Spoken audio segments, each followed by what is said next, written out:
আজ লোকভবনে উৎসবের আমেজ। পাঞ্জাবি পরে সকল নিমন্ত্রিত নেতারা হাজির।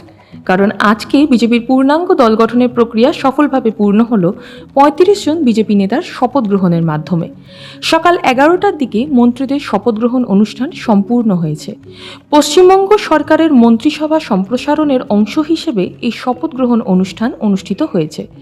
রাজ্যপাল আর.এন. রবি শপথ বাক্য পাঠ করিয়েছেন এবং এটি কিন্তু মন্ত্রিসভার বড়সড় সম্প্রসারণ, যা রাজ্যের রাজনৈতিক মহলে তীব্র কৌতূহলের সৃষ্টি করেছে।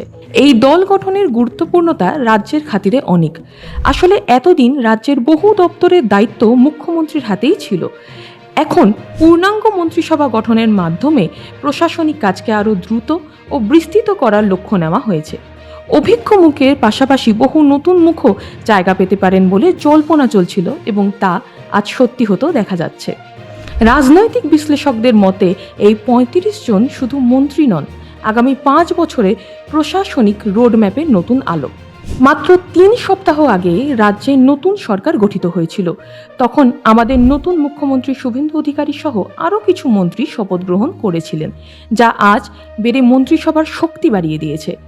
শপথ নেওয়া নেতাদের মধ্যে রয়েছেন শঙ্কর ঘোষ, স্বপন দাশগুপ্ত, তাপস রায়, অর্জুন সিনহা সহ একাধিক পরিচিত মুখ।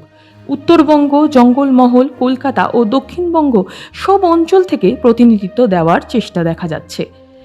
রাজনৈতিক মহলের নজর এখন একটাই বিষয়: অর্থ, স্বরাষ্ট্র, শিক্ষা, স্বাস্থ্য, শিল্প এরকম গুরুত্বপূর্ণ দপ্তরগুলোর ভবিষ্যৎ আগামী ৫ বছরে নতুন সরকারের মাধ্যমে ঠিক কী ধরনের রূপ নিতে চলেছে।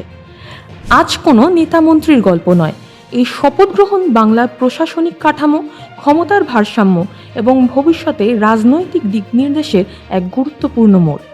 আগামী কয়েকদিনের সিদ্ধান্তই বলে দেবে এই মন্ত্রিসভা শুধু সংখ্যা বাড়ালো নাকি সত্যি বদলে দিতে চলেছে বাংলার শাসনের ছবি।